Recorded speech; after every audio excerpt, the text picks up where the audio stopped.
중동의 억만장자가 내 딸을 주겠다며 공개적으로 조롱한 평범한 한국인 총기 기술자. 하지만 그의 정체가 대한민국 최강의 특수부대 UDT 출신임이 밝혀지며 모든 것을 뒤엎어버리는 이야기입니다. 영상 시청하시기 이전에 구독과 좋아요 부탁드립니다. 저희에게 큰 힘이 됩니다.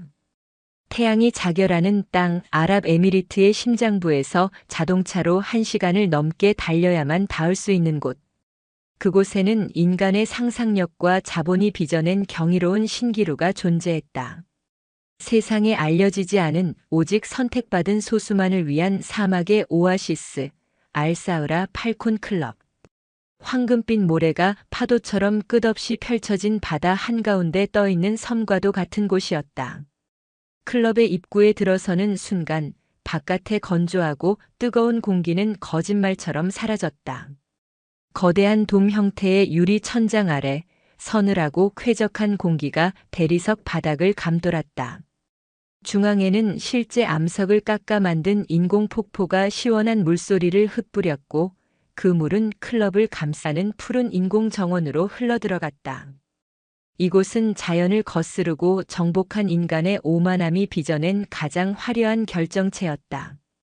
오늘 이 오만의 성체는 그 어느 때보다 소란스러웠다. 클럽의 주인이자 두바이의 실세, 셰이크 칼리드 빈 라시드 알 마크툼이 주최하는 비공개 사격 연회가 열리고 있었기 때문이다. 전 세계에서 날아온 무기상, 석유 재벌, 이름 모를 왕족들이 샴페인 잔을 부딪히며 가식적인 웃음을 나누고 있었다. 그들의 대화 주제는 단 하나, 바로 돈과 힘이었다. 연회의 중심에는 단연 셰이크 칼리드가 있었다. 쉰줄에 들어선 그는 잘 관리된 몸과 값비싼 향수, 그리고 온몸에서 뿜어져 나오는 권력의 향기로 주변을 압도했다. 그는 쩌렁쩌렁한 목소리로 웃으며 자신의 새로운 장난감을 자랑했다. 하하! 여러분, 이걸 보시오. 독일의 장인이 1년 내내 수작업으로 만든 내 새로운 매어. 총신에는 아프리카에서 직접 공수한 다이아몬드를 박았지. 이 총 한 자루면 작은 나라 하나는 살 수 있을 거요. 그의 손에 들린 것은 예술품에 가까운 저격 소총이었다.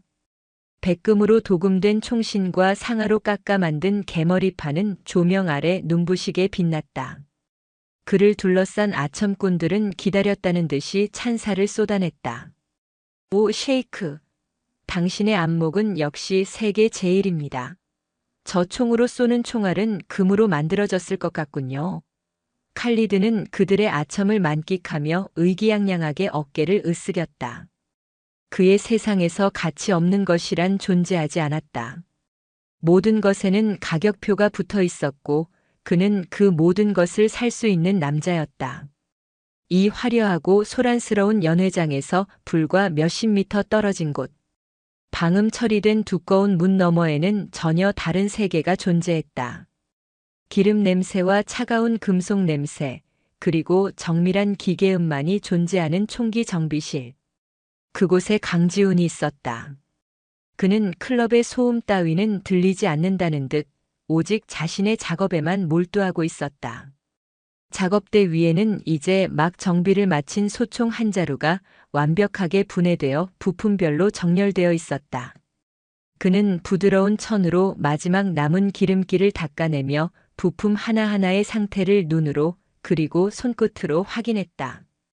그의 손은 군데군데 굳은 살이 박여 투박해 보였지만 핀셋으로 작은 나사를 다루는 움직임은 외과 의사처럼 섬세하고 정교했다. 그의 시선은 텅 비어있는 듯 깊이를 알 수 없었다. 감정의 동요 없이 오직 눈앞의 강철 덩어리에만 집중하는 그 모습은 살아있는 인간이라기보다 정밀하게 프로그래밍된 기계에 가까워 보였다. 밖에서 들려오는 희미한 웃음소리와 음악소리는 그에게 아무런 의미도 갖지 못했다. 값비싼 다이아몬드가 박힌 총이든 녹슨 고철이든 그에게는 똑같은 총일 뿐이었다. 사람을 해하기 위해 만들어진 도구. 그는 그저 그 도구가 제 기능을 하도록 유지 보수하는 기술자였다. 그 이상도 그 이하도 아니었다. 한편 연회장 한쪽 구석의 소파에 앉아있던 셰이크의 외동딸 아미라 알 마크툼은 아버지와 그 주변인들이 만들어내는 소란에 깊은 염증을 느끼고 있었다. 영국에서 대학을 졸업한 그녀에게 아버지의 세계는 이해할 수 없는 허영과 과시로 가득 찬 연극 무대일 뿐이었다. 그녀는 손에 들린 시집으로 얼굴을 반쯤 가린 채 사람들의 표정 없는 표정과 영혼 없는 대화를 관찰했다. 그때 그녀의 시선이 우연히 유리병 너머 정비실을 향했다. 그곳에는 주변의 모든 것과 완벽하게 분리된 한 남자가 있었다. 시끄러운 음악도 화려한 조명도 사람들의 아첨도 닿지 않는 자신만의 세계에 침잠한 남자. 그의 움직임에는 어떤 과시도 감정도 없었다. 오직 침묵과 집중만이 존재했다. 아미라는 자신도 모르게 그 모습에서 눈을 뗄 수 없었다. 저 남자는 누구일까? 저 고요함은 어디에서 오는 것일까? 그녀는 처음으로 이 지긋지긋한 연회장에서 살아있는 무언가를 발견한 듯한 기분에 휩싸였다. 셰이크 칼리드의 곁을 그림자처럼 지키던 경호대장 술레이만 역시 그를 주시하고 있었다.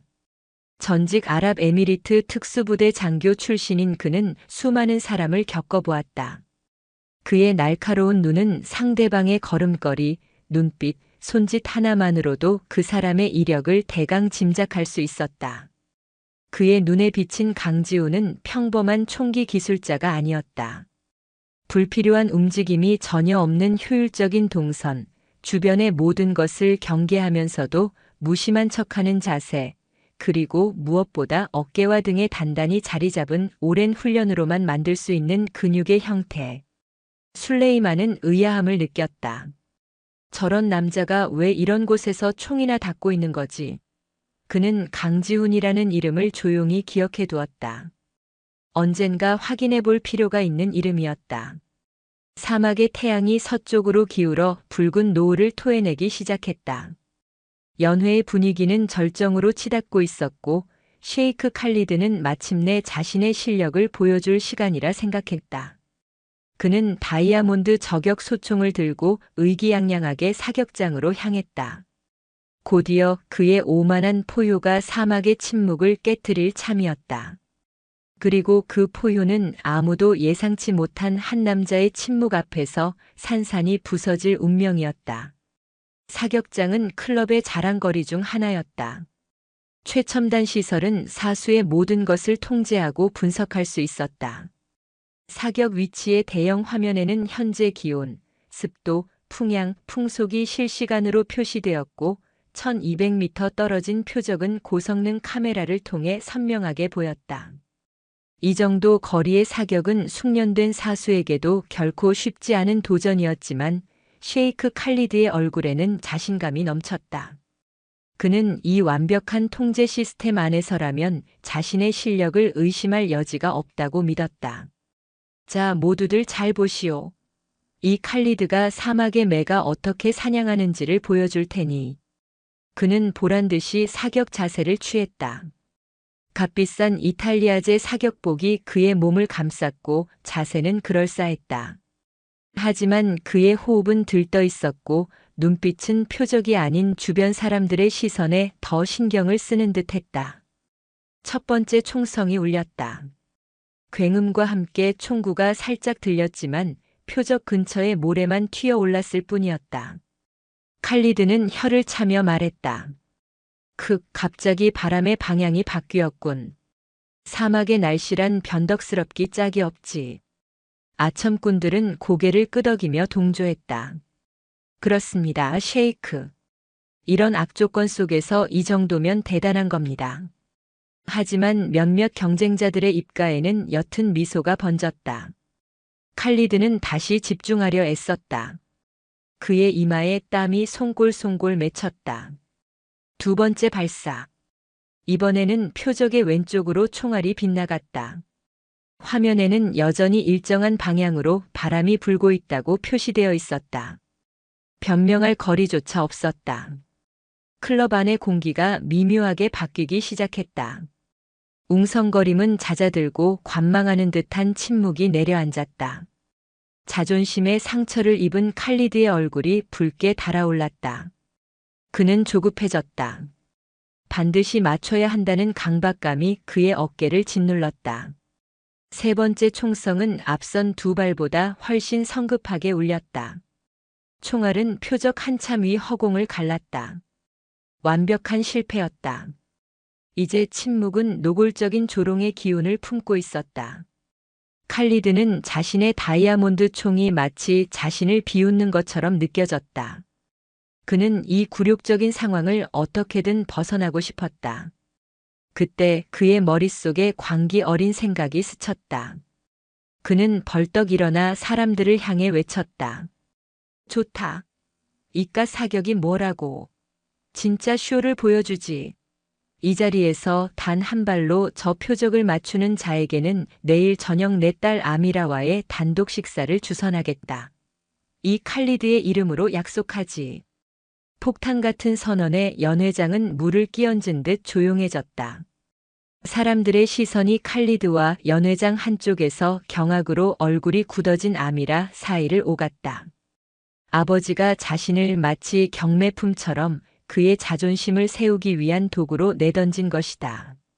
아미라는 온몸의 피가 차갑게 식는 것을 느꼈다. 그녀는 주먹을 꽉 쥔 채 입술을 깨물었다. 수치심과 분노로 눈앞이 아찔했다. 아무도 감히 나서지 못했다. 성공하면 아미라와의 저녁 식사라는 영광을 얻지만 실패하면 셰이크의 분노를 감당해야 할 터였다. 더구나 셰이크 본인도 실패한 사격을 섣불리 시도할 만한 배짱을 가진 이는 없었다. 어색하고 불편한 침묵이 흐르는 가운데 칼리드의 시선이 사격장 구석을 방황했다. 그리고 마침 정비를 마치고 사격장 상태를 확인하러 나온 강지훈을 발견했다. 칼리드에게 강지훈은 이 상황을 벗어날 완벽한 희생양이었다. 그는 자신의 실패를 덮고 이 긴장된 분위기를 우스꽝스러운 쇼로 바꿀 희극 배우가 필요했다. 거기, 자네 총기 기술자. 칼리드의 손가락이 정확히 강지훈을 향했다. 갑작스러운 부름에 강지훈은 걸음을 멈췄다. 모든 사람의 시선이 일제히 그에게로 쏠렸다. 자네가 한번 쏴보게. 매일같이 총을 만지고 닦으니 나보다 총의 성질을 더 잘 알 것 아닌가. 어서 이리 와보게. 그의 목소리에는 명백한 조롱과 멸시가 담겨 있었다. 사람들의 입가에서 실소가 터져나왔다. 셰이크가 망신을 당하더니 이제는 애꿎은 기술자에게 화풀이를 하는구나 하고 생각했다. 강지훈은 그 자리에 못 박힌 듯 서 있었다. 그의 내면에서 거센 폭풍이 몰아쳤다.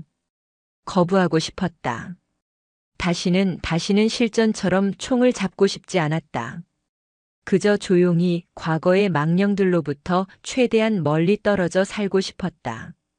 하지만 셰이크의 명령은 절대적이었고 수백 개의 눈이 그를 압박하고 있었다. 여기서 거절하는 것은 곧 해고를 의미했다. 어쩌면 그 이상의 불이익이 닥칠지도 모른다.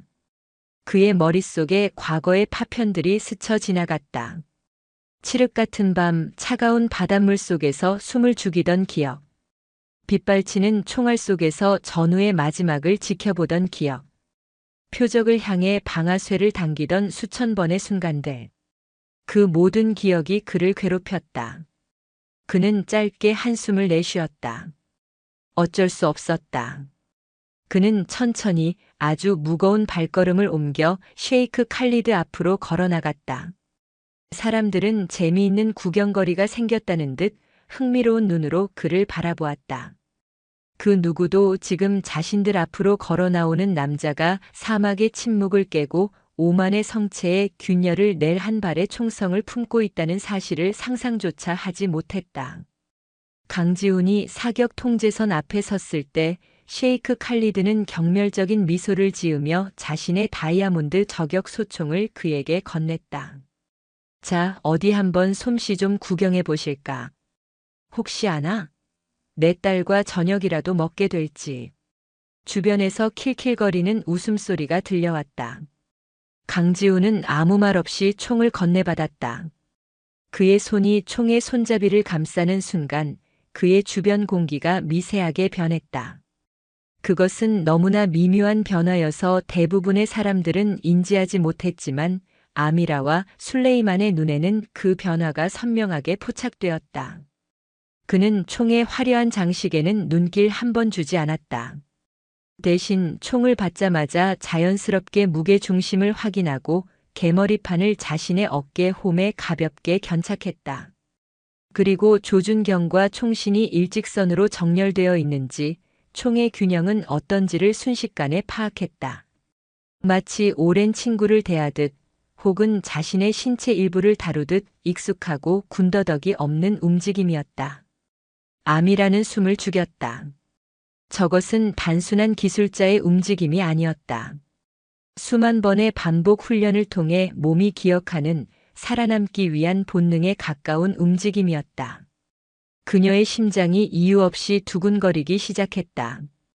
술레이만은 눈을 가늘게 떴다. 그는 부하에게 저자의 공식 신원 외에 다른 기록이 있는지 지금 당장 모든 경로를 통해 다시 확인해. 대한민국 국방부, 해군, 모든 특수부대 출신 기록까지 샅샅이 뒤져봐. 라고 나지막이 명령했다. 그의 직감이 비상벨을 울리고 있었다. 저 남자는 절대 평범한 기술자가 아니다. 저 남자는 진짜다. 강지우는 사격 자세를 취했다. 그는 엎드리지도 거치대를 사용하지도 않았다. 선체로 오직 자신의 두 팔과 몸으로만 총을 지지했다. 가장 기본적이면서도 가장 어려운 자세였다. 그는 천천히 눈을 감았다. 웅성거리던 사람들은 의아한 표정을 지었다. 표적을 봐야 할 사수가 눈을 감다니 겁을 먹고 포기하려는 것인가 생각했다. 하지만 강지우는 외부의 모든 소음을 차단하고 있었다. 그는 사격장의 첨단 장비가 보여주는 디지털 숫자들이 아닌 다른 것을 읽고 있었다. 그의 온 신경이 피부로 집중되었다. 오른쪽 뺨을 스치는 미세한 바람의 입자. 대기를 타고 전해져 오는 사막의 열기. 대기의 밀도. 그리고 1200m 너머에서 아른거리는 신기루의 미세한 흐름까지. 과거 생과 사를 넘나들던 전장에서 그는 기계가 아닌 자신의 감각을 믿도록 훈련받았다. 바람은 숫자가 아니라 흐름이었고 거리는 눈이 아니라 몸으로 재는 것이었다. 그는 대한민국 해군 특수전전단 시절 교관이 귀에 못이 박히도록 했던 말을 떠올렸다. 총을 쏘는 것은 팔이 아니다. 내 호흡과 심장 그리고 내가 딛고 선 이 땅 전체가 쏘는 것이다. 그는 천천히 숨을 들이마셨다. 폐부 깊숙이 공기를 채웠다가 절반을 내뱉고 숨을 멈췄다. 심장 박동이 느려지고 온몸의 근육이 이완되었다. 세상의 모든 소음이 사라진 그의 정신 속에는 오직 세 가지만이 존재했다. 나, 총, 그리고 표적. 그를 둘러싼 모든 것이 사라지고 그 세 점을 잇는 보이지 않는 선만이 남았다. 그는 눈을 떴다. 그의 눈빛은 더 이상 공허하지 않았다. 먹이를 포착한 맹수처럼 날카롭고 서늘한 빛이 감돌았다. 짧고 간결한 움직임. 방아쇠에 가해지는 일정한 압력. 쾅! 고요를 찢는 한 발의 총성이 사막의 대기를 갈랐다. 사람들은 자신도 모르게 어깨를 움츠렸다. 총알은 눈에 보이지 않았고 잠시 동안 아무 일도 일어나지 않는 것처럼 보였다. 1초, 2초 영원처럼 느껴지는 침묵의 시간. 바로 그 순간 1200m 밖 표적의 정중앙에서 퍽 하는 둔탁한 파열음이 스피커를 통해 울려 퍼졌다. 동시에 표적 중앙에 검은 구멍이 뚫리며 먼지가 피어오르는 모습이 대형 화면에 클로즈업되었다. 화면 한쪽에는 기계적인 글씨가 선명하게 떠올랐다. 정중앙 명중. 클럽 전체가 얼어붙었다. 방금 전까지 킬킬거리며 구경하던 사람들은 입을 벌린 채 아무 말도 하지 못했다. 샴페인 잔을 들고 있던 한 남자는 저도 모르게 손에서 잔을 놓쳤다. 쨍그랑. 하고 잔이 깨지는 소리가 그제야 사람들을 현실로 돌려놓았다. 모든 시선이 다시 강지훈에게로 향했다. 그는 이미 총구를 내리고 아무 일도 없었다는 듯 덤덤한 표정으로 서 있었다. 마치 동네 오락실에서 장난감 총을 쏜 사람처럼. 가장 큰 충격을 받은 것은 셰이크 칼리드였다. 그의 얼굴은 분노로 붉어졌다가 당혹감에 하얗게 질리기를 반복했다. 그는 눈앞의 광경을 믿을 수가 없었다. 자신의 수억 원짜리 총과 최첨단 장비로도 실패했던 것을 저 이름 없는 기술자가 단 한 발로, 그것도 저런 무심한 태도로 성공시킨 것이다. 운이 좋았을 뿐이야. 그래, 말도 안 되는 행운이야. 그는 미친 사람처럼 소리쳤다. 하지만 그의 목소리는 스스로도 믿지 못하는 변명처럼 공허하게 울렸다. 그의 오만한 자존심에 감히 누구도 상상하지 못했던 방식으로 선명하고 깊은 균열이 가기 시작했다. 한 발의 총성은 단지 철판을 꿰뚫은 것이 아니었다. 그것은 한 남자가 평생을 바쳐 쌓아 올린 오만이라는 성벽을 꿰뚫은 서곡이었다. 정적은 오래가지 않았다. 그것은 폭풍 전의 고요함일 뿐이었다. 강지훈의 총성 한 발이 만들어낸 균열은 셰이크 칼리드의 이성을 송두리째 흔들어 놓았다. 그의 얼굴은 하얗게 질렸다가 이내 수치심으로 시뻘겋게 달아올랐다. 그는 자신의 눈앞에서 벌어진 일을, 자신의 왕국에서 일어난 반역과도 같은 이 사건을 도저히 받아들일 수 없었다. 그래, 저건 운일 뿐이야. 눈먼 총알이 어쩌다 보니 맞은 것뿐이라고. 그는 거의 비명에 가깝게 소리쳤다. 하지만 그 외침은 더 이상 이전과 같은 권위를 담지 못했다. 그것은 발가벗겨진 왕의 필사적인 자기 변명처럼 공허하게 들렸다. 사람들은 감히 동조하지도 부정하지도 못한 채 숨을 죽이고 있었다. 칼리드는 이글거리는 눈으로 강지훈을 노려보았다. 그는 이 굴욕을 만회해야만 했다. 저 미천한 기술자가 쌓아올린 행운의 탑을 자신의 손으로 박살내고 그의 존재 자체를 조롱거리로 만들어야만 했다. 그래야만 자신의 무너진 권위가 다시 설 수 있을 터였다. 그는 이성을 잃은 도박사처럼 더 큰 판을 벌이기로 결심했다. 좋다. 운 좋은 놈. 그렇다면 진짜 실력을 증명해봐라. 저기 2500m 지점에 드론을 띄워.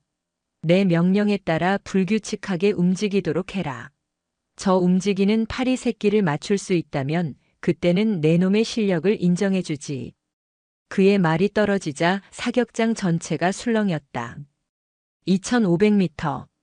그것은 저격수들 사이에서도 신의 영역이라 불리는 거리였다. 인간의 감각과 계산만으로는 극복하기 힘든 바람과 중력, 심지어 지구의 자전까지 변수로 작용하는 극한의 거리. 그런데 고정된 표적도 아니고 예측 불가능하게 움직이는 소형 드론을 맞추라는 것은 사실상 사형선고나 다름없었다. 사람들은 셰이크가 완전히 이성을 잃었다고 생각했다. 저것은 실력의 증명이 아니라 공개적인 망신 주기를 위한 악의적인 요구였다. 술레이만은 칼리드의 어깨를 잡으며 나지막이 말했다. 셰이크, 그건 불가능합니다. 세계 최고의 저격수도 장담할 수 없는 조건입니다. 제발 진정하십시오. 하지만 칼리드는 그의 손을 뿌리쳤다. 닥쳐라, 술레이만. 내 왕국에서 불가능은 없다.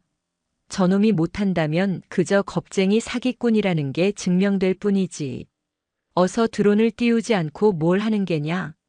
명령에 따라 사막의 상공으로 작은 드론이 솟아올랐다. 그것은 2500m라는 아득한 거리로 날아가 이내 화면으로만 식별 가능한 작은 점이 되었다. 그리고 조종사의 제어에 따라 상하좌우 예측 불가능한 궤적을 그리며 춤을 추기 시작했다. 모두의 시선이 다시 강지훈에게로 향했다. 이제 그가 어떤 반응을 보일 것인가? 당연히 거부하리라 모두가 예상했다. 어떤 바보가 이런 미친 도전에 응하겠는가? 하지만 강지훈의 반응은 모두의 예상을 또다시 빗나갔다. 그는 아무 말 없이 자신이 쐈던 칼리드의 화려한 저격 소총을 사격대 위에 조용히 내려놓았다. 그리고는 정비실 쪽으로 걸어갔다. 사람들은 그가 포기하고 돌아가는 것이라 생각했다.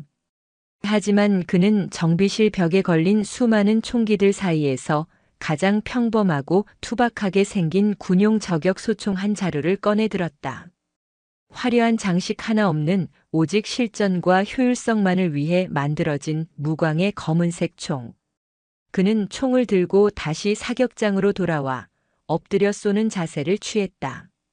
그리고는 챙겨온 탄약 상자에서 다른 종류의 탄환을 꺼냈다.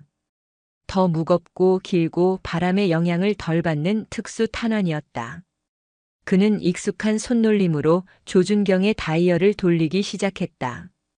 거리, 풍속, 습도, 탄두의 무게, 심지어 지구 자전에 의한 미세한 편차인 코리올리 효과까지 계산해 넣은 듯 그의 손가락은 수십 번의 미세 조정을 반복했다.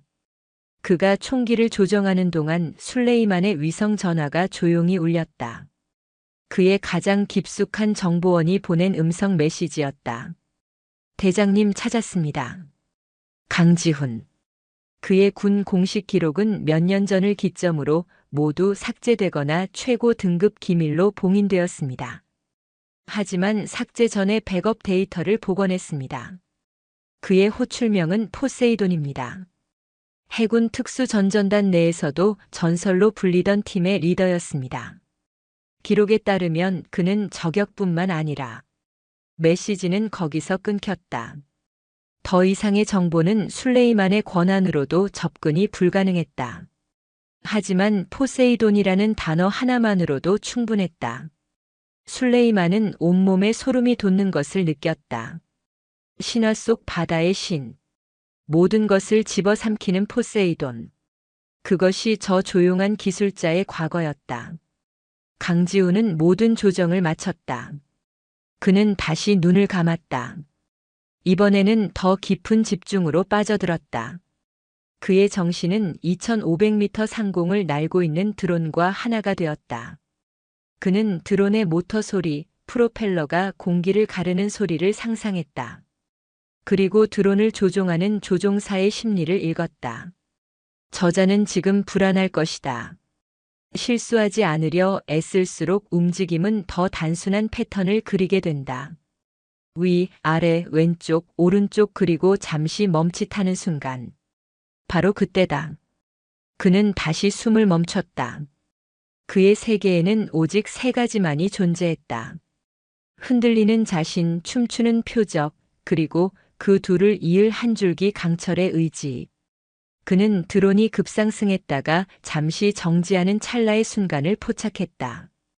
인간의 눈으로는 따라갈 수 없는 오직 짐승 같은 감각과 수만 번의 훈련이 만들어낸 예측의 순간이었다. 쾅! 두 번째 총성은 첫 번째보다 훨씬 더 묵직하고 거대하게 울려 퍼졌다. 총알은 음속을 돌파하며 긴 궤적을 그렸다. 3초, 4초, 5초 모두가 숨을 죽이고 화면을 응시했다. 그리고 마침내 화면 속에서 춤추던 작은 점, 그 드론이 갑자기 불꽃을 터뜨리며 공중에서 폭발했다. 총알이 정확히 드론의 중앙부 배터리와 모터가 위치한 핵심부를 관통한 것이다. 파편들이 검은 연기와 함께 사막의 하늘 아래로 흩뿌려졌다. 침묵. 이번에는 경악을 넘어선 이해 불가능한 현상을 목격한 자들의 원초적인 공포에 가까운 침묵이었다. 한 남자가 서 있는 자세로 2500m 밖에서 불규칙하게 움직이는 손바닥만 한 표적을 단 한 발로 격추시켰다. 이것은 더 이상 사격이 아니었다. 그것은 인간의 한계를 넘어선 기적 혹은 재앙의 편린이었다. 셰이크 칼리드는 다리가 풀려 그 자리에 주저앉았다. 그의 눈에는 더 이상 분노가 없었다. 오직 텅 빈 공포와 자신이 감히 신의 영역에 발을 들인 어리석은 필멸자였음을 깨달은 자의 절망만이 가득했다. 그의 왕국은 그의 발밑에서부터 소리 없이 무너져 내리고 있었다. 드론의 파편이 모래 위로 완전히 떨어지기까지의 시간은 불과 몇 초였지만 알사으라 팔콘 클럽의 사람들에게는 영겁처럼 느껴졌다. 그 시간 동안 세계를 지배하던 물리 법칙 하나가 통째로 증발해버린 듯한 비현실적인 감각이 모두를 지배했다. 강지훈은 총성의 여운이 채 가시기도 전에 자리에서 일어났다. 그는 총구에서 피어오르는 희미한 연기를 무심하게 불어 끄고는 마치 아무 일도 없었다는 듯이 총을 어깨에 둘러맸다. 그의 얼굴에는 성공의 기쁨도 과시의 의도도 없었다. 오직 지독한 피로감과 다시 한번 과거의 자신을 불러내야만 했던 것에 대한 깊은 염증만이 서려 있었다. 그가 정비실을 향해 돌아서는 순간 사람들이 모세의 기적처럼 길을 열었다. 감히 그의 앞을 막아서는 이가 없었다. 그를 향한 시선은 더 이상 조롱이나 호기심이 아니었다. 그것은 이해할 수 없는 존재를 향한 경외, 그리고 그 경외심의 밑바닥에 깔린 원초적인 공포였다. 한편 셰이크 칼리드는 여전히 바닥에 주저앉은 채 멍하니 허공을 응시하고 있었다. 술레이만이 다가가 그의 팔을 부축했다. 셰이크, 일어나셔야 합니다. 칼리드는 초점 없는 눈으로 술레이만을 올려다보았다. 봤나, 술레이만, 내가 뭘 본 거지? 술레이만은 칼리드를 부축해 인적이 없는 개인 집무실로 데려갔다. 그리고 문을 잠근 뒤 떨리는 목소리로 입을 열었다. 셰이크, 제가 확인한 바를 말씀드리겠습니다. 술레이만은 자신의 위성 전화에 녹음된 정보원의 메시지와 긴급히 전송받은 몇 개의 문서들을 칼리드의 눈앞에 펼쳐 보였다. 그의 이름은 강지훈. 하지만 그의 진짜 이름은 따로 있었습니다. 대한민국 해군 특수전전단 세계 최강의 특수부대 중 하나인 UDTSEAL 내에서도 전설로 불리던 비밀 작전팀의 팀장이었습니다. 그리고 그의 호출명은 포세이돈입니다. 칼리드는 포세이돈이라는 단어에 미간을 찌푸렸다. 신화 속 바다의 신. 하지만 술레이만의 다음 설명은 그 단어에 담긴 무게가 신화 이상이라는 것을 깨닫게 했다. 그는 단순히 저격수가 아니었습니다. 기록에 따르면 그는 폭발물 처리, 고공 침투, 수중 침투, 백병전, 첩보 활동 등 현존하는 모든 특수 작전 분야에서 최고 등급을 받은 마스터 오퍼레이터였습니다. 그의 팀은 공식적으로는 존재하지 않았습니다. 국가가 가장 더럽고 위험한 임무를 어떠한 공식 기록도 남기지 않고 처리해야 할 때 투입되던 유령들이었습니다. 술레이만은 문서 하나를 가리켰다. 작전명과 장소는 검게 칠해져 있었지만 결과 보고는 남아 있었다. 한 예로 그는 과거 적대국의 해군 기지에 단신으로 수중 침투하여 적의 최신형 잠수함 설계도를 빼내고 핵심 시설을 폭파한 뒤 유유히 빠져나온 기록이 있습니다. 당시 투입된 인원은 오직 그 한 명. 그는 바다 그 자체처럼 움직여 아무도 그의 침입을 눈치채지 못했다고 합니다. 그래서 붙은 이름이 포세이돈입니다. 그가 움직이는 곳은 곧 바다의 심연과도 같은 혼돈이 지배한다는 의미에서. 술레이만은 침을 삼키고 다음 문서를 넘겼다. 또 다른 기록입니다. 분쟁 지역에서 아군이 고립되었을 때 그는 단 한 자루의 저격 소총을 들고 3일 밤낮으로 적의 증원 부대를 막아냈습니다. 당시 그의 공식 사살 기록은 1.5km 밖의 적 지휘관을 포함하여 총 72명. 그는 저격수이자 돌격대원이었고 동시에 전략가였습니다. 칼리드의 호흡이 가빠지기 시작했다. 그는 자신이 지금까지 어떤 존재를 상대로 오만을 부렸는지 깨닫기 시작했다. 자신이 자랑하던 다이아몬드 총은 저 남자가 사람을 죽이던 살인 도구에 비하면 한낱 장난감에 불과했다. 자신이 평생을 바쳐 쌓아 올린 부와 권력은 저 남자가 넘나들던 생사의 경계선 앞에서는 한 줌의 모래알보다도 가치가 없었다. 술레이만은 마지막 보고를 올렸다. 그리고 몇 년 전 모종의 대규모 작전을 끝으로 그는 모든 활동을 중단하고 군에서 자취를 감추었습니다. 국가가 그의 전역을 공식적으로 인정하지 않고 모든 기록을 봉인한 것으로 보아 그 작전에서 무언가 엄청난 일이 있었던 것으로 추측됩니다. 어쩌면 그는 국가로부터 버려졌거나 스스로 국가를 버린 것일지도 모릅니다. 이제 모든 퍼즐이 맞춰졌다. 칼리드는 온몸을 부들부들 떨었다. 그것은 분노의 떨림이 아니었다. 압도적인 힘의 실체 앞에서 자신의 존재가 얼마나 하찮은지를 깨달은 자의 근원적인 공포였다. 그는 장난삼아 사자의 콧수염을 건드린 것이 아니었다. 그는 잠들어 있던 신화 속 괴물을 자신의 어리석음으로 깨워버린 것이다. 자신이 상품처럼 내걸었던 딸 아미라. 그리고 그 대가로 희롱하려 했던 남자 포세이돈. 칼리드는 집무실의 화려한 카펫 위에 주저앉아 생전 처음으로 자신의 어리석음이 불러온 결과에 대해 진정한 공포를 느꼈다. 그의 왕국은 무너진 것이 아니었다. 처음부터 존재하지도 않았던 신기루였음을 그는 이제야 깨닫고 있었다. 강지훈의 두 번째 총성 이후 알사으라 팔콘 클럽의 공기는 완전히 변했다. 이전까지 이곳을 지배하던 것은 돈과 권력이 만들어내는 나른하고 오만한 공기였다. 하지만 이제는 그 자리를 압도적인 힘의 실체가 남긴 차갑고 날카로운 긴장감이 대신하고 있었다. 사람들은 더 이상 큰 소리로 웃거나 떠들지 않았다. 그들은 강지훈이라는 이름 세 글자를 입에 올리는 것조차 조심스러워했다. 그는 더 이상 총기 기술자가 아니었다. 그는 이 화려한 성체에 갑자기 나타난 이질적인 존재, 이해할 수도 거스를 수도 없는 어떤 거대한 힘의 화신처럼 여겨졌다. 강지훈이 정비실로 돌아가자 클럽의 매니저와 직원들은 어쩔 줄 몰라 하며 그에게 달려왔다.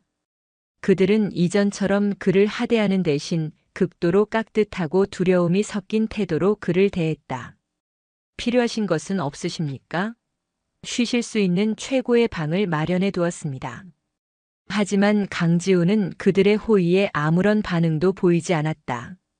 그는 그저 고개를 저으며 다시 기름 냄새와 강철 냄새가 진동하는 자신만의 공간으로 들어갔다. 그는 작업대 위에 저격 소총을 올려놓고 분해하기 시작했다. 그는 이 모든 상황이 끔찍하게 싫었다. 그는 과거를 잊기 위해 포세이돈이라는 그림자를 지우기 위해 이곳까지 도망쳐왔다. 하지만 아이러니하게도 그 과거의 힘을 다시 한번 빌리고 나서야 그는 이 가식적인 세계에서 존중 아닌 존중을 받게 된 것이다. 그의 손놀림에는 깊은 자조감이 묻어났다. 바로 그때 정비실 문이 조용히 열렸다. 강지훈은 경계하며 고개를 들었다. 문 앞에는 아미라가 서 있었다. 그녀의 눈에는 다른 사람들이 그를 볼 때의 경외나 공포가 없었다. 대신 깨지기 쉬운 무언가를 대하는 듯한 조심스러움과 순수한 지적 호기심이 담겨 있었다. 그녀는 안으로 들어오지 않고 문턱에 서서 조용히 물었다. 괜찮으세요? 그것은 그의 신기에 가까운 사격술이나 그의 과거에 대한 질문이 아니었다. 한 인간으로서 다른 인간에게 건네는 순수한 안부였다. 강지훈은 잠시 할 말을 잃었다. 이런 질문을 받아본 것이 얼마 만인지 기억조차 나지 않았다. 그는 잠시 망설이다가 낮고 잠긴 목소리로 대답했다. 괜찮지 않습니다. 아미라는 그의 솔직한 대답에 놀랐지만 이내 고개를 끄덕였다. 그녀는 용기를 내어 한 걸음 더 안으로 들어왔다. 모두가 당신의 실력에 감탄하고 또 두려워하고 있어요.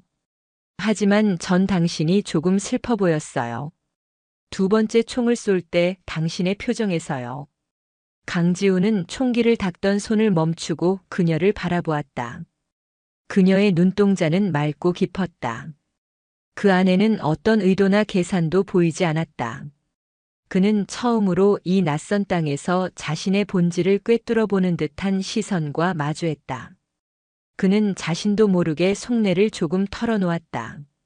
총을 다루는 건 익숙합니다. 내 몸의 일부처럼 느껴질 때도 있으니까요. 하지만 사람을 향하지 않아도 방아쇠를 당기는 건 이제 지쳤습니다. 당길 때마다 뭔가가 깎여나가는 기분이라서요.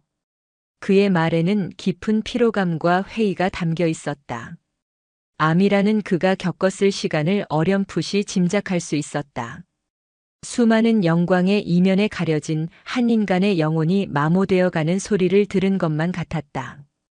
그녀는 그에게 연민을 느꼈고 동시에 이 고독한 남자에 대해 더 알고 싶다는 강한 열망에 사로잡혔다.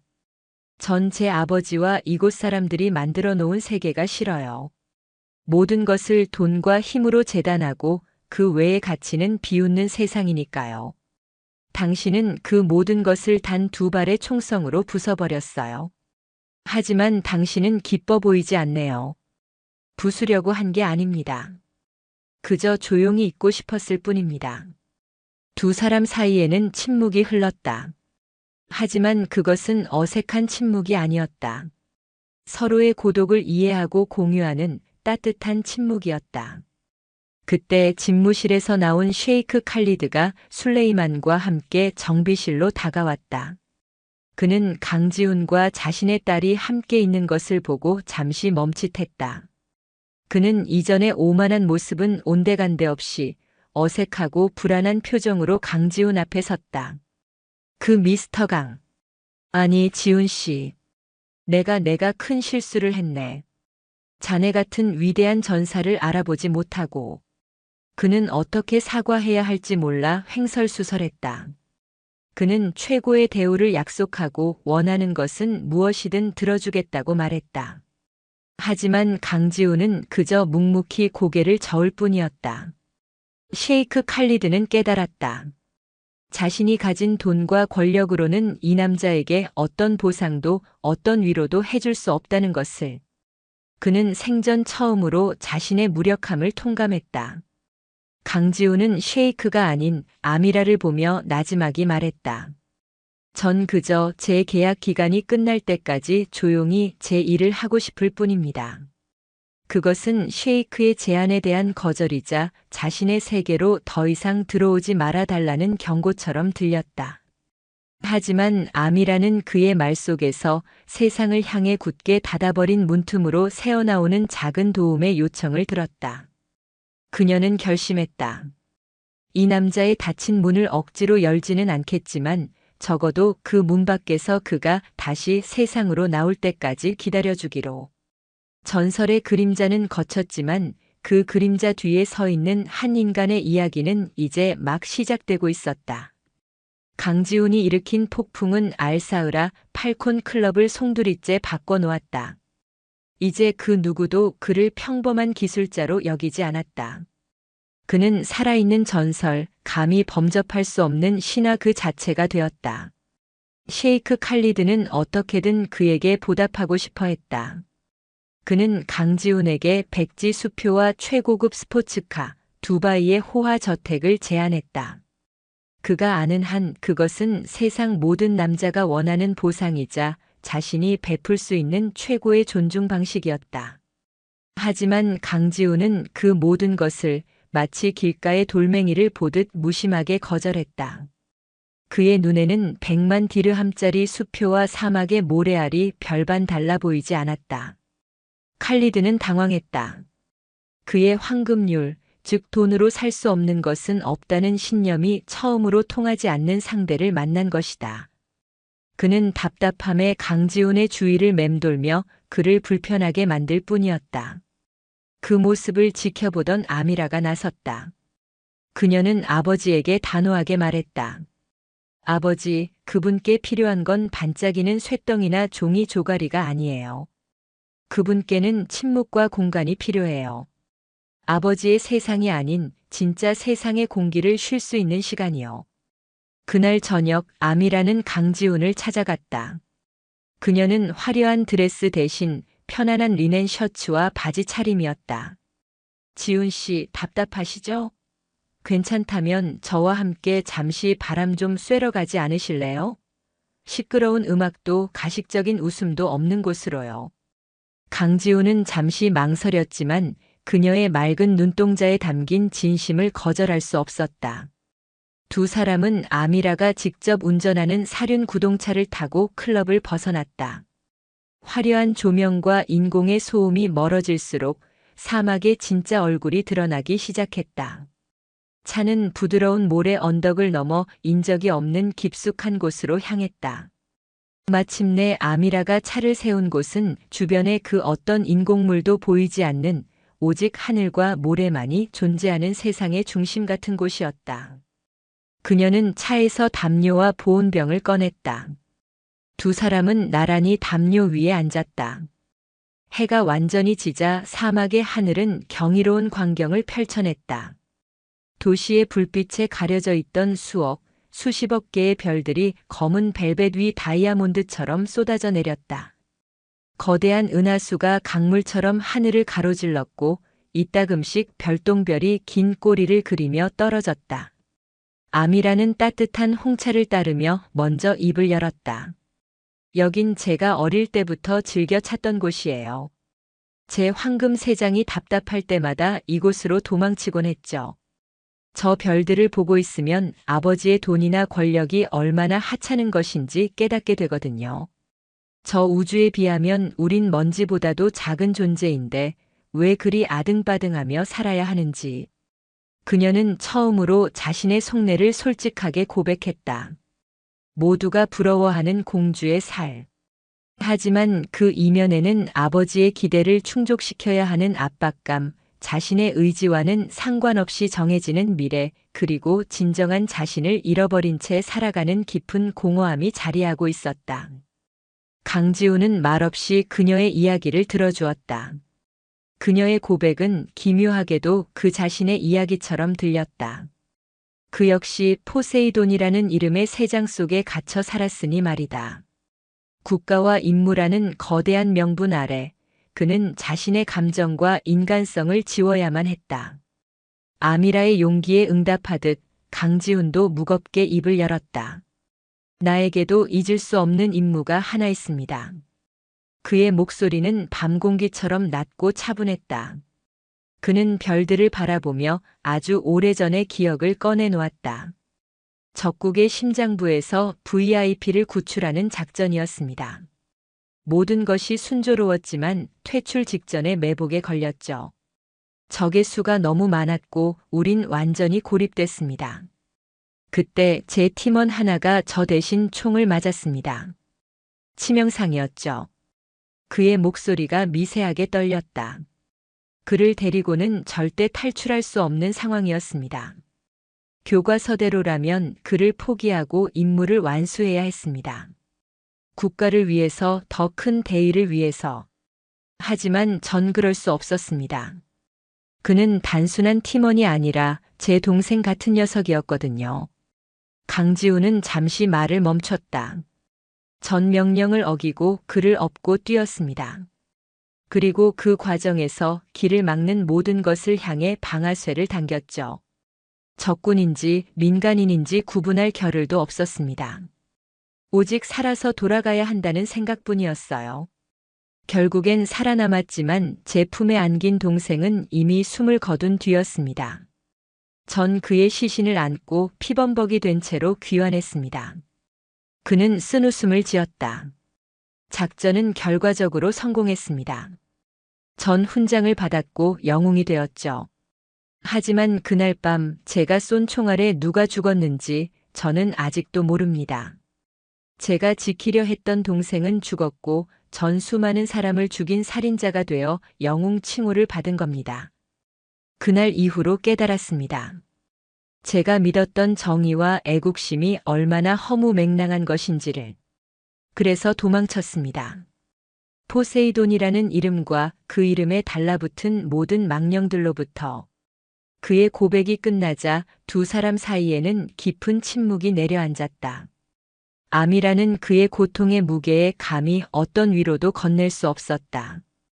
그녀는 그저 조용히 그의 곁으로 다가가 자신의 손으로 그의 손을 살며시 감쌌다. 차갑게 식어있던 그의 손에 그녀의 온기가 전해졌다. 강지우는 수년 만에 처음으로 누군가에게 자신의 상처를 드러내 보였다. 그리고 그 상처를 위로받는 듯한 기묘한 감각에 휩싸였다. 두 사람은 아무 말 없이 그저 서로의 존재에 의지한 채 밤하늘의 별을 바라보았다. 화려한 클럽의 불빛이 아닌 진짜 우주의 빛 아래에서 두 개의 고독한 영혼은 비로소 서로를 마주보고 있었다. 사막에서의 밤 이후 강지훈과 아미라 사이에는 이전과 다른 기류가 흘렀다. 둘의 관계는 연인이라기보다 서로의 가장 깊은 상처를 공유한 전우에 가까웠다. 하지만 셰이크 칼리드의 눈에는 그렇게 보이지 않았다. 그는 자신의 딸이 저 미스터리한 사내에게 마음을 빼앗겼다고 확신했다.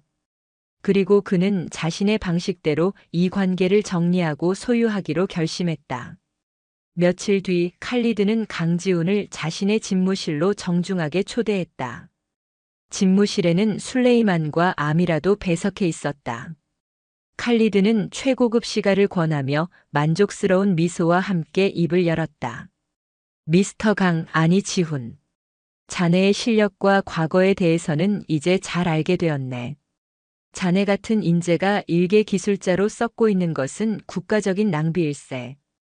그는 거대한 제안을 시작했다. 내 제안을 받아주게. 내 모든 사업체의 보안을 총괄하는 최고 책임자 자리를 자네에게 주겠네. 연봉은 자네가 부르는 대로 지급하지. 또한 자네는 내 군사 고문으로서 나와 함께 새로운 시대를 열게 될 걸세. 그리고 칼리드는 의기양양하게 아미라를 쳐다보며 말했다. 내 딸 아미라와의 관계도 공식적으로 인정하겠네. 두 사람이 결혼한다면 자네는 내 모든 것을 물려받을 나의 유일한 후계자가 되는 걸세. 부와 명예, 그리고 아름다운 아내까지. 어떤가? 이 정도면 자네 같은 영웅에게 걸맞은 보상이지 않나? 그것은 칼리드가 내놓을 수 있는 최고의 패였다. 그의 제국 전체를 건 제안이었다. 그는 강지훈이 감격하며 자신의 손을 잡으리라 확신했다. 아미라는 경악으로 얼굴이 굳었다. 아버지는 또다시 자신을 협상의 도구이자 상품으로 취급하고 있었다. 하지만 강지훈의 반응은 칼리드의 예상을 산산조각 냈다. 그는 조용히 고개를 저었다. 그의 눈빛은 차갑고 단호했다. 셰이크, 당신은 아직도 자격의 의미를 모르시는 것 같습니다. 그의 나지막한 목소리가 집무실의 공기를 얼어붙게 만들었다. 자격이라니? 내가 자격이 없다니 그게 무슨 말인가? 칼리드가 발끈하며 소리쳤다. 강지훈은 자리에서 일어났다. 그리고 칼리드의 눈을 똑바로 응시하며 말했다. 그의 목소리는 조용했지만 그 어떤 총성보다 날카롭게 칼리드의 심장을 파고들었다. 당신이 제안한 부와 명예, 저는 관심 없습니다. 그것들은 제가 버리고 온 것들보다 훨씬 가치가 없기 때문입니다. 그는 아미라에게 시선을 돌렸다가 다시 칼리드를 보며 말을 이었다. 그리고 당신은 당신의 따님을 저에게 줄 자격이 없습니다. 무엇이라? 자격이란 내가 가진 것을 남에게 베풀 수 있는 권리가 아닙니다. 그것은 내가 가진 소중한 것을 진정으로 존중하고 아낄 줄 아는 마음에서 비롯되는 겁니다. 당신은 평생 당신의 딸을, 당신의 제국을 꾸미는 가장 아름다운 보석 정도로 여겨왔습니다. 그녀의 생각, 그녀의 꿈, 그녀의 의지를 존중한 적이 단 한 번이라도 있었습니까? 그녀를 독립적인 인격체로 대한 적이 있었습니까? 강지훈의 말은 비수처럼 칼리드의 가슴에 꽂혔다. 그는 단 한마디도 대답할 수 없었다. 자신의 딸조차 진심으로 존중하지 못하는 당신에게 그녀의 인생을 논할 자격은 없습니다. 그것은 그녀 스스로 선택해야 할 몫입니다. 그는 말을 멈추지 않았다. 이번에는 자기 자신을 향한 말이었다. 그리고 저 또한 그녀의 곁에 설 자격이 없습니다. 제 손에는 아직도 너무 많은 피가 묻어 있고 제 등에는 너무 많은 망령들이 매달려 있습니다.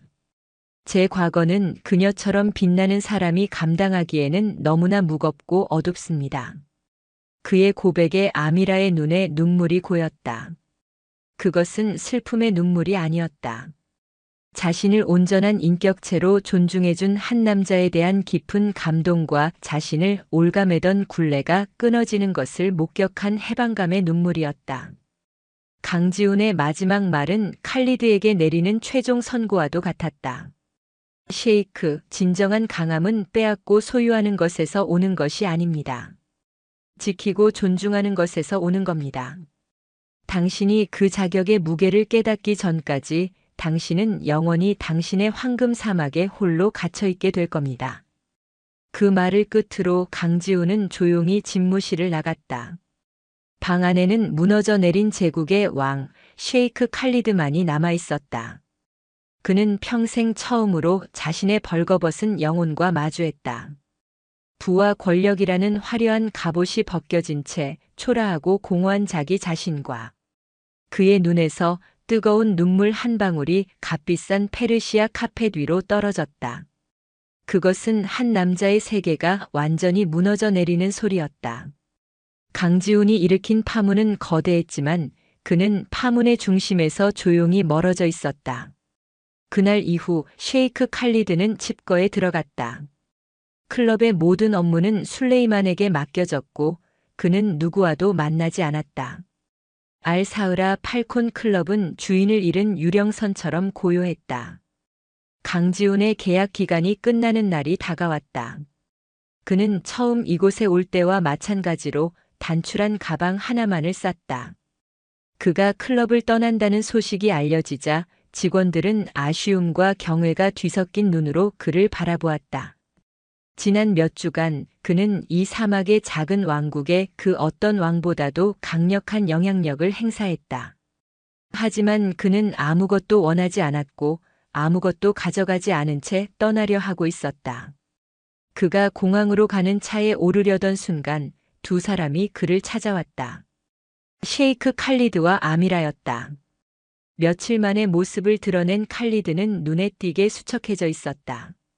하지만 이전의 오만하고 불안한 기색은 사라지고 깊은 고뇌 끝에 무언가를 깨달은 자의 차분함이 느껴졌다. 그는 강지훈 앞에 서서 깊이 고개를 숙였다.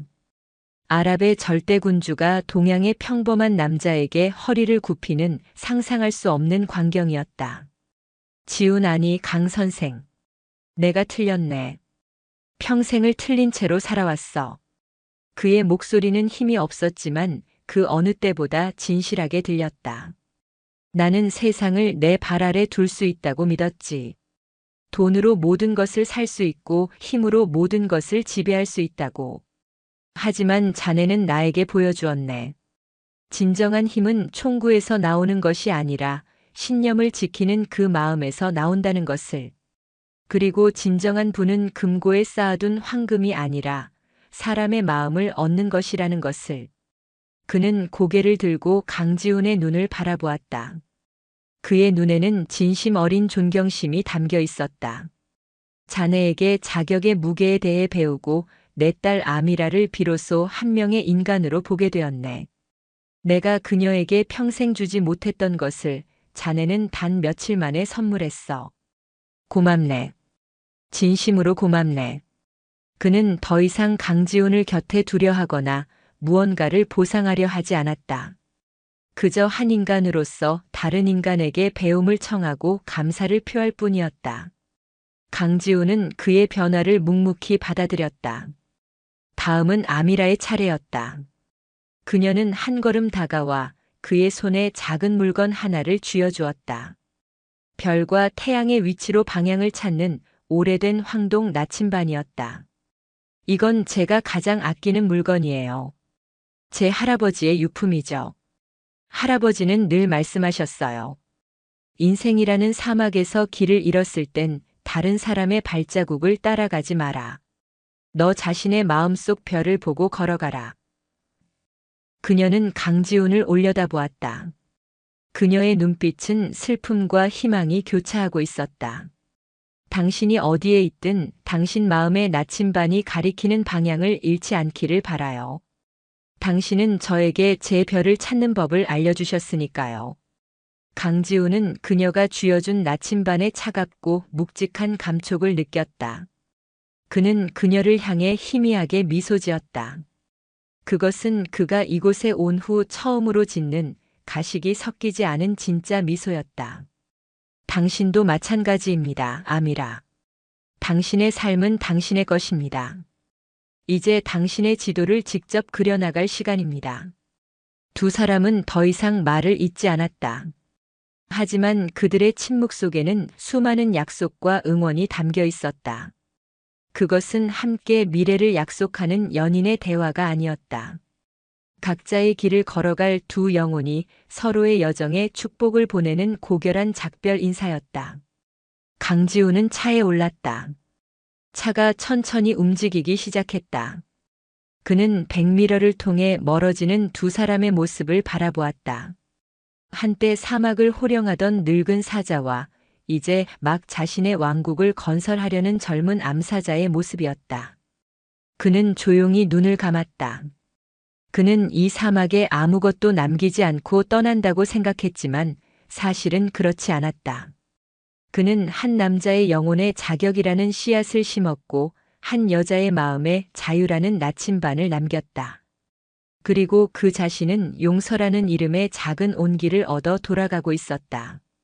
차는 한국으로 향하는 비행기가 기다리는 공항을 향해 소리 없이 사막의 도로를 미끄러져 나갔다.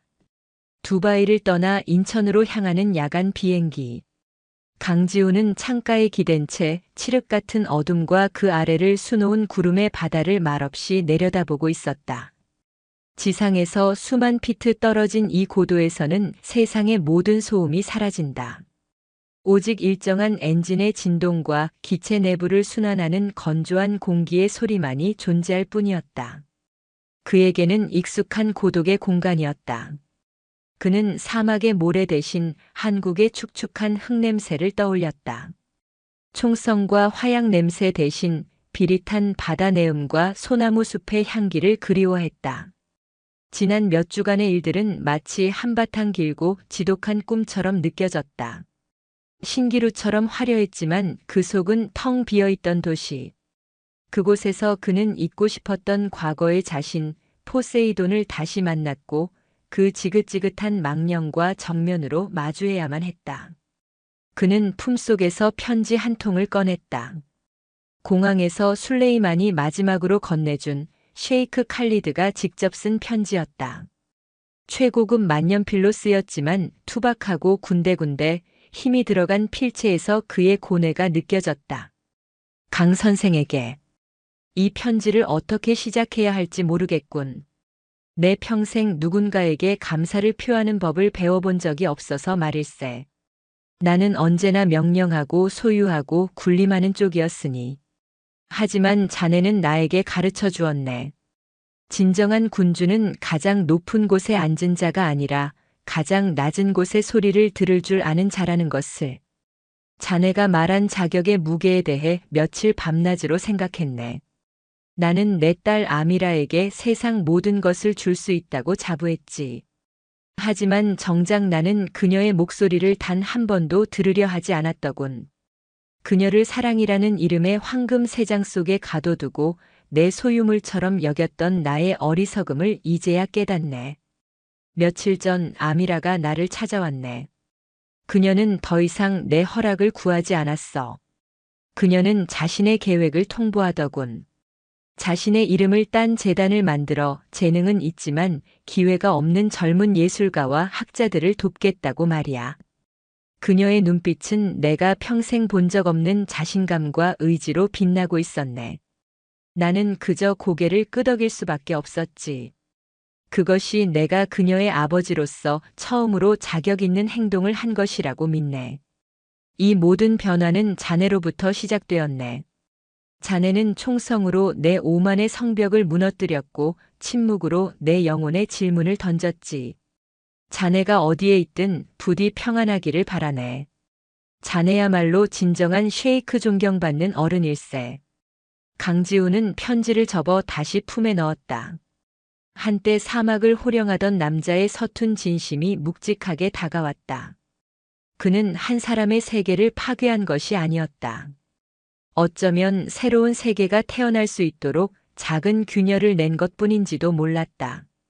그는 주머니에서 아미라가 준 낡은 황동 나침반을 꺼냈다. 비행기의 미세한 흔들림에도 나침반의 바늘은 변함없이 북쪽을 가리키고 있었다. 그는 그녀와의 마지막 대화를 떠올렸다. 당신 마음의 나침반이 가리키는 방향을 잃지 않기를 바라요. 그녀는 어떻게 지낼까? 그녀는 이제 자신만의 지도를 그려나가기 시작했을 것이다. 그 지도 위에는 더 이상 아버지의 길이 아닌 그녀 자신이 발견한 새로운 별들이 반짝일 터였다. 그와 그녀의 길이 다시 겹쳐지는 일은 아마 없을 것이다. 어떤 인연은 함께 걷기 위해서가 아니라 서로가 가야 할 길을 비춰주기 위해 존재하는 법이니까. 그는 그녀의 앞날을 진심으로 응원했다. 그녀는 그가 지켜본 그 누구보다도 강하고 지혜로운 사람이었다. 그는 비로소 자기 자신과 마주했다. 그는 포세이돈으로부터 도망치기 위해 사막으로 갔다. 하지만 그곳에서 그는 역설적으로 가장 포세이돈다운 방식으로 문제를 해결했다. 그는 총을 들었고 목표를 조준했고 방아쇠를 당겼다. 하지만 이번의 표적은 살아있는 생명이 아니었다. 그것은 한 남자의 오만이었고 한 세계의 위선이었으며 한 여인을 억압하던 굴레였다. 그는 깨달았다. 과거는 지울 수 있는 것이 아니다. 도망칠 수 있는 것도 아니다. 다만 그것을 어떻게 사용할지를 선택할 수 있을 뿐이다. 그의 손은 수많은 사람을 해친 살인자의 손이었지만 동시에 한 영혼을 구원하는 도구가 될 수도 있었다. 그는 자신의 저주받은 재능을 파괴가 아닌 성찰을 위해 사용했다. 그것은 그가 수십 년간의 군 생활 동안 단 한 번도 상상해보지 못했던 새로운 형태의 임무 완수였다. 그는 비로소 자신을 올가매던 망령들과 화해할 수 있을 것 같았다. 그가 평생을 바쳐 맞추려 했던 수많은 표적들. 그 마지막 표적은 바로 자기 자신의 마음속에 있었음을 그는 이제야 알 수 있었다. 그는 마음속의 표적을 향해 가장 어려운 마지막 한 발을 쏘아 올린 것이다. 같은 시각 두바이의 한 고층 빌딩. 아미라는 자신의 이름으로 설립된 아미라 재단의 첫 이사회 회의를 주재하고 있었다. 그녀의 앞에는 중동의 보수적인 원로 이사들이 앉아 있었다. 그래서 재단의 첫 번째 사업으로 여성 예술가들을 위한 독립 창작 공간 지원을 제안합니다. 그들의 목소리가 세상에 더 많이 알려져야 합니다. 그녀의 단호하고 명료한 발언에 한 원로 이사가 미간을 찌푸렸다. 공주님, 하지만 여성 예술가 지원은 다소 파격적인 행보가 아닙니까? 좀 더 안정적인 분야부터 시작하는 것이. 아미라는 부드럽지만 단호한 미소로 그의 말을 받았다. 압둘라 이사님, 안정적인 길은 이미 많은 사람이 가고 있습니다. 재단의 역할은 아무도 가지 않는 길을 가는 사람들의 첫 번째 발자국이 되어주는 것이라고 생각합니다. 그 길이 아무리 험난해 보여도 말입니다. 그녀의 목소리에는 이견을 허락하지 않는 힘이 실려 있었다. 이사들은 더 이상 반박하지 못했다. 그들은 자신들 앞에 앉아 있는 여인이 더 이상 셰이크의 예쁜 딸이 아님을 깨달았다. 그녀는 자신만의 비전과 철학을 가진 새로운 리더였다. 회의가 끝난 후 아미라는 자신의 작업실로 돌아왔다. 작업실 중앙에는 아직 미완성인 거대한 캔버스가 놓여 있었다. 캔버스에는 사막의 밤하늘을 가득 채운 별들과 그 아래 모래 언덕 위에 홀로 서 있는 한 남자의 뒷모습이 그려져 있었다. 그녀는 팔레트에 푸른색과 흰색 물감을 짜서 섞었다. 그리고는 남자의 어깨 위, 밤하늘의 가장 높은 곳에 유난히 밝게 빛나는 별 하나를 그려 넣기 시작했다. 그녀는 그 그림을 완성한 뒤에는 더 이상 뒤를 돌아보지 않을 것이다. 이 그림은 과거에 대한 박제나 그리움이 아니었다. 자신의 길을 비춰준 등대에 대한 진심 어린 감사의 표시이자 완전한 독립을 선언하는 그녀만의 의식이었다. 강지훈을 태운 비행기가 서서히 고도를 낮추기 시작했다. 창문 아래로 익숙한 대한민국의 해안선과 불빛들이 보였다. 그는 인천국제공항에 내렸다. 사막의 건조한 열기가 아닌 바다를 품은 습하고 서늘한 밤 공기가 그의 폐부를 가득 채웠다. 그는 깊게 숨을 들이마셨다. 집으로 돌아온 것이다. 그는 서울의 번잡함을 피해 동해의 작은 항구 도시로 향하는 버스에 몸을 실었다. 몇 시간을 달려 도착한 곳은 관광객의 발길도 뜸한 조용한 마을이었다. 그는 바다가 보이는 언덕 위에 작은 집을 얻고 낡은 창고를 개조해 자신만의 공방을 만들었다. 며칠 뒤 맑게 갠 오후. 강지훈은 공방 의자에 앉아 나무를 깎고 있었다. 그의 무릎 위에는 부드러운 향을 내는 향나무 토막이 놓여 있었다. 그의 손에는 총 대신 날이 잘 선 조각칼이 들려 있었다. 그의 투박하지만 정교한 손놀림에 따라 나무 토막은 서서히 날개를 편 새의 형상을 갖추어 갔다.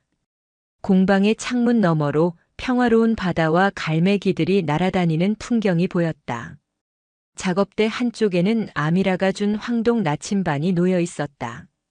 그가 한국에 돌아온 이후 나침반은 한 번도 그의 주머니를 떠난 적이 없었다. 그것은 더 이상 방향을 찾기 위한 도구가 아니었다. 낯선 사막에서 만났던 한 영혼과의 연결고리이자 자신의 삶을 올바른 방향으로 이끌겠다는 스스로를 향한 약속의 증표였다. 그는 조각칼을 내려놓고 거의 완성된 나무새를 손바닥 위에 올려놓았다.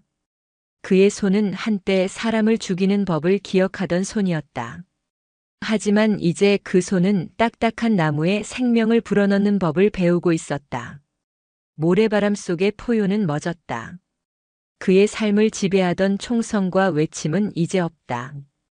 대신 파도 소리와 바람 소리, 그리고 나무 깎는 소리가 그의 일상을 채우고 있었다. 그는 마침내 자신만의 고요고요를 찾은 것이다. 그는 창밖의 수평선을 바라보며 아주 오랜만에 평온한 미소를 지었다. 그의 마음속 나침반은 이제 더 이상 흔들리지 않았다. 영상이 유익하셨다면 구독과 좋아요, 댓글까지 부탁드리겠습니다.